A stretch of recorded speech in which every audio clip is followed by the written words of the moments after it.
Selamat pagi Bapak Ibu Saudara yang dikasihi Tuhan Yesus Kristus.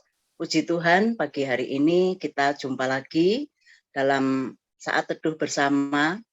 Biarlah sebuah lagu akan menghantar kita untuk merenungkan firman Tuhan pagi hari ini. Darah-Mu Yesus yang kita pujikan bersama.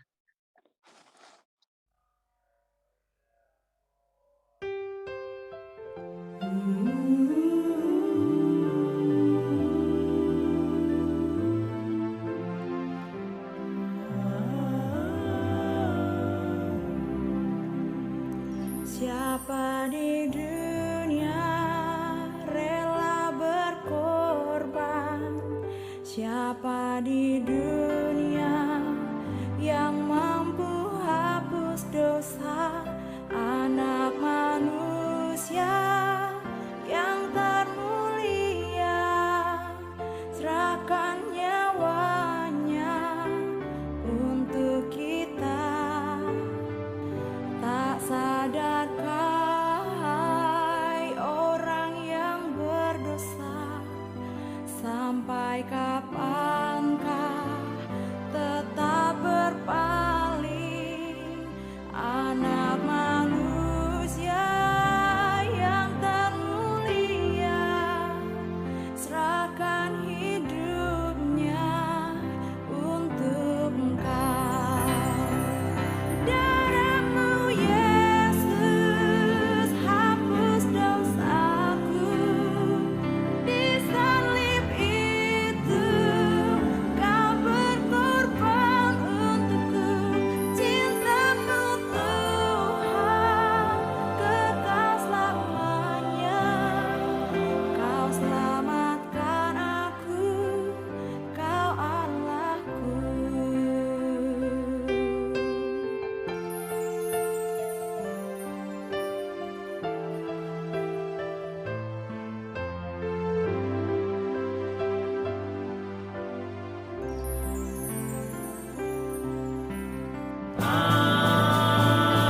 Tak sadarkah hai orang yang berdosa, sampai kapankah tetap berpaling?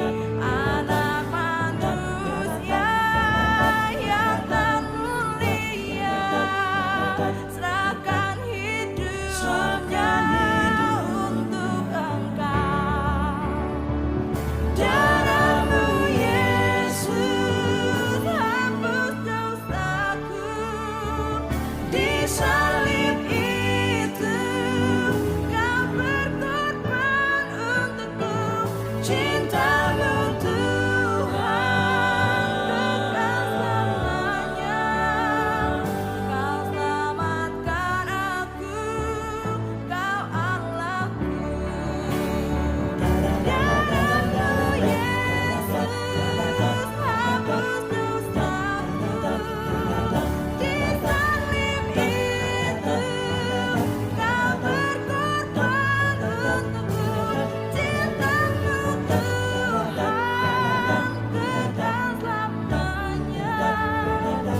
Kau selamatkan aku, Kau Allahku.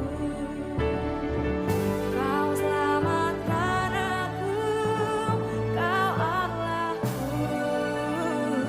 Kau selamatkan aku, Kau Allahku.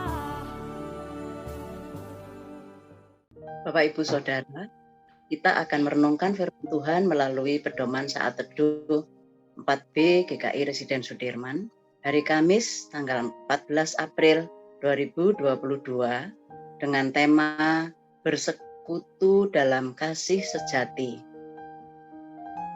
Sebelumnya mari kita berdoa. Bapa di dalam surga, Bapa yang sangat baik pada setiap kami, pagi hari ini kami bersyukur untuk kesempatan Tuhan. Kami akan membaca dan merenungkan firman-Mu. Biarlah Tuhan menolong setiap kami untuk kami boleh mengerti. Terima kasih untuk firman yang Tuhan sudah sediakan bagi setiap kami. Tolong kami ya Tuhan, dalam nama Tuhan Yesus kami berdoa. Amin. 1 Korintus 11 ayat 23 sampai dengan 26. Sebab apa yang telah kuteruskan kepadamu telah aku terima dari Tuhan, yaitu bahwa Tuhan Yesus pada malam waktu ia diserahkan mengambil roti, dan sesudah itu ia mengucap syukur atasnya. Ia memecah-mecahkannya dan berkata, "Inilah tubuhku yang diserahkan bagi kamu. Perbuatlah ini menjadi peringatan akan aku." Demikian juga ia mengambil cawan sesudah makan, lalu berkata, "Cawan ini adalah perjanjian baru yang dimeteraikan oleh darahku. Perbuatlah ini setiap kali kamu meminumnya, menjadi peringatan akan aku. Sebab setiap kali kamu makan roti ini dan minum cawan ini, kamu memberitakan kematian Tuhan sampai ia datang." Demikian pembacaan firman Tuhan. Bapak, Ibu, Saudara, besok pada hari Jumat Agung kita akan merayakan perjamuan kudus. Apakah yang Bapak, Ibu, Saudara rasakan dan hayati kala merayakan perjamuan kudus? Pada hari Kamis Putih ini kita diajak menghayati kembali makna kasih dan pengorbanan Kristus yang kita rayakan dalam perjamuan kudus. Marilah kita merenungkannya. Gereja perdana biasa merayakan perjamuan kudus dalam bentuk perjamuan kasih. Orang datang ke perjamuan dengan membawa makanan masing-masing. Makanan itu disajikan bersama dan mereka pun duduk makan bersama. Dan salah satu esensi penting dari tradisi perjamuan makan yang dilaksanakan gereja mula-mula ialah saling berbagi. Perjamuan makan bukan sekedar acara makan-makan bersama, tetapi saling berbagi makanan satu dengan yang lain, sehingga unsur-unsur perbedaan menjadi hilang. Perbedaan tertutupi oleh semangat persaudaraan yang mau berbagi dengan mereka yang kekurangan. Ada pesan persekutuan di sana, bukan sekedar berbagi makanan, melainkan menikmati persekutuan sebagai satu tubuh Kristus. Akan tetapi, ternyata Rasul Paulus mendapati adanya kekeliruan dalam pelaksanaan perjamuan di jemaat Korintus. Mereka menikmati makanan tanpa menunggu orang lain yang datang terlambat, misalnya para hamba. Mereka juga tidak berbagi.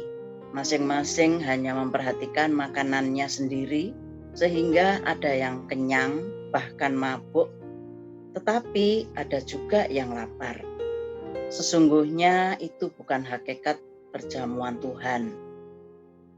Mengapa mereka bersikap egois seperti itu? Tampaknya jemaat Korintus sedang terancam perpecahan jemaat. Kondisi ini memperluas jarak antara kaya dan yang miskin. Yahudi bukan Yahudi. Orang merdeka dengan para budak. Hakikat perjamuan kasih yakni berbagi dengan mereka yang kekurangan akhirnya menjadi hilang. Dalam konteks itulah Rasul Paulus mengajak jemaat mengingat makna perjamuan yang sesungguhnya. Dalam ayat 23, Rasul Paulus berkata, "Sebab apa yang telah kuteruskan kepadamu telah aku terima dari Tuhan." Perintah melakukan perjamuan Tuhan ini bukan dari Paulus, melainkan dari Tuhan yang kemudian diteruskan kepada jemaat untuk dilaksanakan. Menurut Rasul Paulus, tradisi perjamuan makan bersama yang sudah ada dalam jemaat seharusnya didasarkan pada kasih dan pengorbanan Yesus Kristus untuk dosa-dosa manusia. Ia menyerahkan dan membagi-bagikan tubuhnya dan darahnya yang adalah simbol makanan dan minuman untuk hidup yang kekal. Jadi, setiap kali melakukan perjamuan, seharusnya yang terjadi adalah mengenang kasih dan pengorbanan Tuhan Yesus.